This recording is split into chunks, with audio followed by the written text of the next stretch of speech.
Não, e isso é muito importante, né, Inayan? E você mostra isso, mostra quanto você é uma mulher forte, Sim. né? De sair de uma cidade pequena e ir para um local onde você não conhecia ninguém, basicamente, né? Fazer uma clientela e arrumar, fazer todo esse sucesso, né? Porque assim, o médico foi atrás de você, uma outra pessoa buscou o seu trabalho para fazer parceria e vocês já estavam atendendo ali. E como é que foi isso daí? O que aconteceu? Não deu certo? Como é que foi esse andamento aí? Todo mundo pergunta se não deu certo. Não, porque aí eu venho você parar deu. em São Paulo, né? Não, às vezes, de repente, você vendeu a empresa, falar, não quero mais, vou atuar com outra coisa da estética, não sei como é que foi. Na verdade, o que aconteceu ali, a gente já estava com a clínica, ia bater 5 anos, com a Bela Físio, e eu queria fazer franquia. Esse era o meu grande sonho, da menina de 26 anos. E eu tinha uma outra grande vontade, que era dar aula. Porque eu ia muito para a KLD, e aí eu fiz uma relação na KLD com a Bianca, com a Martinha, com o pessoal da KLD muito bom. E a Martinha sempre falava, toda vez que eu ia para ficar lá, ela falava assim, fica aqui, dá aula, as meninas gostam do jeito que você fala. E eu falava isso para a Tutu, e eu treinava muito a minha equipe. Então, as minhas funcionárias, a gente dava aula, a gente tinha treinamento. Fora a genética de professor, né, nessa família aí. Que eu acho que sempre foi muito forte. Então, assim, eu sempre bati muito em treinamento. Então, hoje, quando eu vou fazer alguma consultoria para alguma clínica que me pede, eu sempre falo, treinar. Por que a Bela Físio deu certo? A gente treinava. A gente tinha padrão de atendimento, a gente tinha evolução. Então, assim, foi tudo muito bom. Eu fui convidada a conhecer a criolipólise logo que a criolipólise chegou no Brasil. Quando eu entrei na sala, só tinha profissionais que tinham clínicas que eram de São Paulo. Eu era a única do litoral norte de São Paulo. Atuei com criolipólise em 2000. Se eu me mudo para São Paulo em 2014, 2012, 2013, quando a crio chegou no Brasil. Estava explodindo a criolipólise, né? Que só tinha de um manípulo também, exatamente, né? A Device, eu acho que era a marca mais que tinha, né? No caso, a criolipólise. Era a Device ou a Q-Sculpting, que é a máquina, né, que é de classe 4 e que é só médico que pode atuar até hoje. Então, assim, eu sempre fui atrás de alta tecnologia. Trabalhei com ultracavitação de baixa quando chegou. E ali a gente começa a viver um momento que eu começo a perceber assim, sabe quando tá tudo mar muito calmo?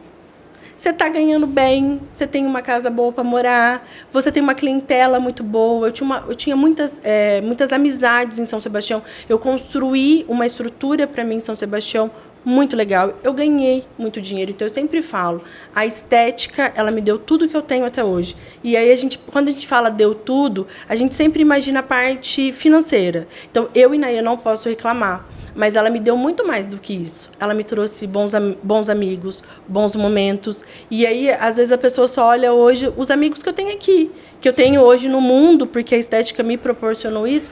Mas não foi só isso. Desde São Sebastião, eu sempre tive muita gente boa próximo de mim ali. Só que aí eu falo, cara, eu queria expandir, eu queria franquia. E a minha sócia, naquele momento, não poderia por problemas pessoais. A gente começa a conversar, a pensar num projeto para frente, a desenhar o projeto. A gente sempre foi muito de desenhar projetos. E aí a minha vida pessoal bate e fala assim, cara, se você não for para São Paulo... Então, foi muito pela minha vida pessoal. Eu me mudo para São Paulo, a clínica não fechou, a gente faz um acerto entre as sócias, ela continua com a clínica, ela faz um arrendamento da clínica para 2 grandes conhecidas nossas, uma médica e uma enfermeira, que ficam com a clínica, e eu me mudo para São Paulo, porque ali a minha conversa era não só com a minha sócia, era com uma das minhas melhores amigas, que é minha grande amiga até hoje, e aí eu falei para ela, olha, eu sempre foquei na parte profissional. A Inayan pessoa nunca pôs foco. Então, eu quero casar, eu quero ter filho. Sim. E eu teria que vir para cá, porque o meu relacionamento estava aqui. E aí, a vida me trouxe para cá. Quando eu chego em São Paulo, eu nunca tinha tirado férias. Eu parava na praia, então foram 7 anos na praia. Eu parava naquela época que a gente para, que é... Final de dezembro para janeiro, né? Até janeiro. E geralmente meu aniversário é dia 9 de janeiro, então eu sempre voltava depois do meu aniversário. E aí eu falava, não, eu vou tirar umas férias, vou ficar tranquila. Trabalhava com criolipólise. Aí eu comecei a fazer alguns atendimentos de criolipólise aqui em São Paulo. Tava tudo bem, financeiramente estava tudo tranquilo. Só que aí você começa, tipo, você nunca ficou dentro de casa, né? Não dá. Fica um forniquito assim. Fica um Você não negocinho. aguenta ficar quieto. E aí vem a parte da minha mãe. Minha mãe sempre trabalhou com customização de roupa, com moda. Menino, eu bordei todas as minhas blusas. Eu customizei tudo.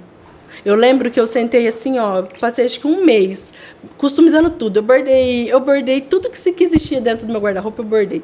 E aí chegou uma hora que meu telefone toca, meu irmão do meio, ele fala assim pra mim, eles me chamam de nega em casa. Nega, você tá trabalhando? Eu falei, Cauê, eu tô trabalhando com criolipólise uma vez por semana, quando faz agenda, né, tá dando dinheiro bom, porque criolipólise nessa época dava um dinheiro muito bom. Então, assim, de grana tá legal. Você trabalhava um dia que valia o seu mês, né? Era isso. E aí eu peguei e falei assim, ó, de grana tá bom, mas assim, eu tô cansada de ficar dentro de casa. Ele falou, ó, eu tô com um cara aqui que veio trabalhar comigo e eu tô ensinando que o meu irmão, ele trabalhava vendendo roupa. E o cara, ele foi treinar o cara.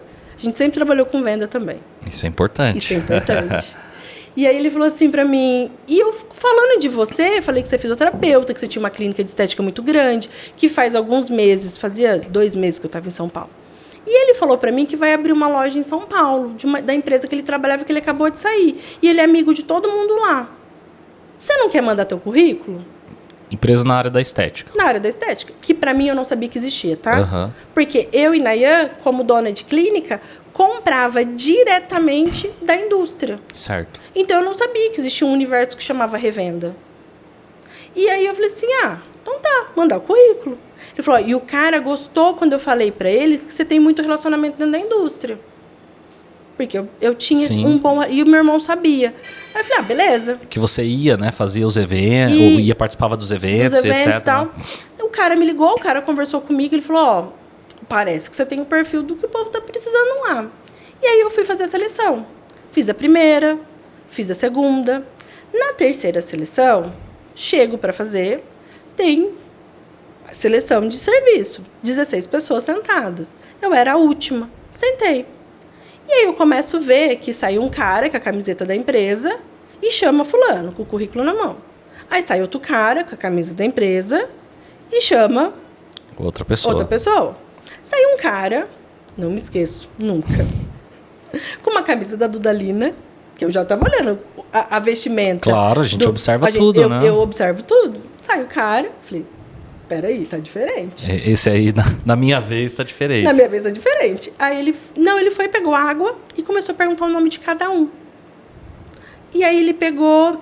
E aí eu vou ensinar uma lição para as pessoas. Nunca vai fazer uma seleção de emprego sem estudar a empresa, quem é o dono, o que vai fazer. Porque eu era tão crua nessa parte, eu nunca tinha trabalhado para ninguém. É verdade. Eu saí da faculdade, eu trabalhei para os meus pais e para minha tia a vida inteira. E depois estava empreendendo. E depois eu estava empreendendo, porque minha família sempre foi de empresário, de comerciante, como se fala no interior. Deixa eu pegar um gancho nisso aí que você falou, porque quando você trabalha para uma outra pessoa, seja CLT ou seja parceria, mas vamos colocar CLT, você está empreendendo na empresa de uma outra pessoa. Sim, sim. Você está se livrando de todos os encargos de um CNPJ e você está tendo a oportunidade de empreender. Porque se você desempenhar um bom trabalho lá, você cresce também.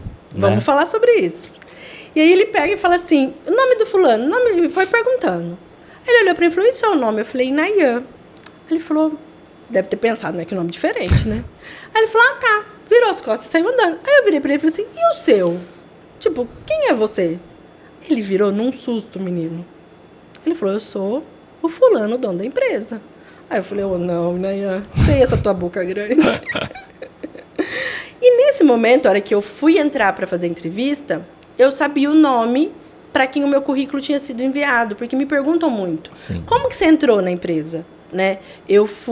Meu telefone tocou, eu fui uma indicação. Sim. Que eu encaminhei meu currículo para o diretor da empresa na época. Mas eu não gosto de falar de coincidência, porque eu não acredito em coincidência. Uhum. Mas foi dessa forma que eu fui. Então, eu sabia o nome. Ele falou, olha, esse aqui é o fulano, esse aqui é o ciclano.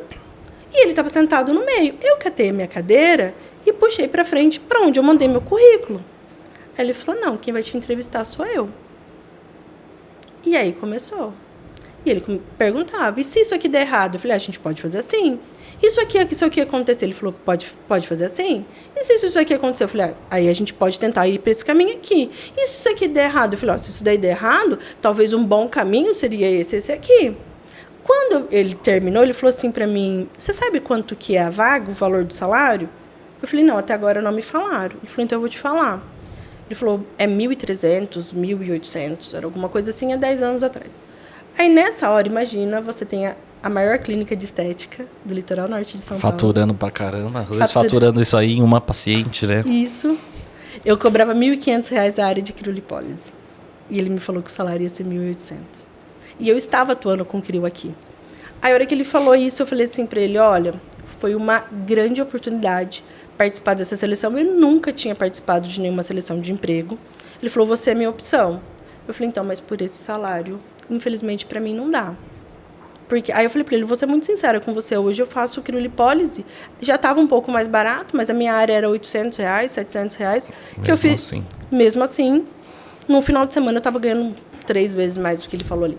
Aí eu falei para ele, então, para mim não dá. Ele falou, quanto que você quer? E aí, eu sempre falo isso para quem está muito do meu lado, sempre tenha número na cabeça.